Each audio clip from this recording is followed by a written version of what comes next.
Hey everyone, Kevin Newsom sending you greetings and salutations from H-Town. We live in interesting times. I think most people could agree to that. And most likely, the majority of folks out there want a refund on 2021 just as much as they wanted the refund on 2020. It's a rough start to this new year. And unfortunately, it's rough because the greater portion of our American civilization seems to be crumbling right now. You could say that the everything bubble is about to burst. Now, when we typically talk about bubbles, we're talking about one sector, one industry, one portion of our economy, such as a housing market bubble or a .com bubble. Unfortunately, though, in the United States, and quite honestly, a lot of places throughout the world, it seems like it's not just one sector anymore. It's almost like everything, every part of our civilization seems to be in a giant bubble right now, and no one knows what to do. And the response has been, well, let's find someone to blame. Instead of fixing the financial system that is literally in ruins right now and streamlining the federal government is now working on designating up to 100 million Americans as potential quote unquote domestic terrorists. And we're seeing this paranoia at every possible level of our society.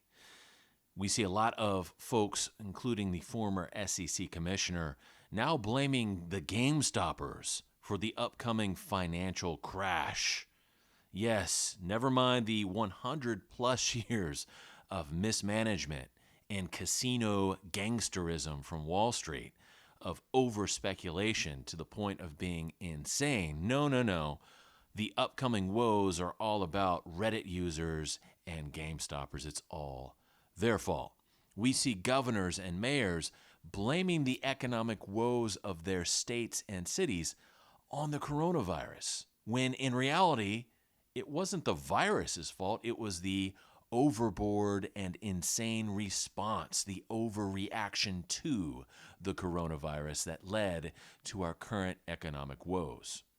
Now we're seeing so-called health experts saying, well, you know what? We've been telling you to wear a mask, a cloth mask to stop a virus. You know what, you should wear 5 or maybe 10 masks at the same time now because, 5 must be 5 times better, right? Total insanity, complete insanity. We're seeing an entire system, an entire establishment that is paranoid, that is delusional, and that's out of answers. You see, each of these levels of government knows that the bubble is bursting. The party is almost over, and they are scared out of their minds. They have no idea what to do. And their first instinct is to find somebody, anybody, to blame. And if that's a third of Americans, so be it. If that's a small subsection of internet investors, so be it. If that is a virus, so be it. Anything to avoid taking responsibility for their own actions. You see, in the United States, we've been running on the fumes of World War II. We've been riding the coattails of the victory that we and the Soviet Union achieved in World War II. And since that time, we have put up with this kind of excuse making, this kind of backpedaling, and this kind of sidestepping from our elected representatives. And until this point, they've been able to get away with it because of the sacrifices of the generations that came before. Unfortunately, the bills are coming due. And the generations that won that war are quickly passing away. There's not many of the greatest generation left. God bless each and every one of them. So It's up to us to figure out the solution to these problems, and we just simply don't have time for the game playing we've put up with for the past 60 years. That time's over. Now for the good news. And there is good news. The good news in all of this is the American people are awake. We are wide awake. We're fed up. We're fed up. And it doesn't matter if you're left or center or right or whatever. The American people have had enough. So don't worry about any of this fear-mongering that we're seeing from various power centers around the country. Because quite honestly, any kind of threat that these people make is null and void. People scared about forced vaccinations or gun confiscations or concentration camps, none of that is going to happen. None of it's going to happen because the American people won't allow it to happen. We're past the point of being terrorized. We're past the point of being scared. We've had enough. As the economist Gerald Celente says, when people lose it all, they lose it. And millions of Americans have already lost it all. So the threats, the fear-mongering, the divide and conquer isn't going to work. Instead, what we should be doing, and what many of us are doing, is coming up with ways to fix the problems at hand. We're not playing divide and conquer.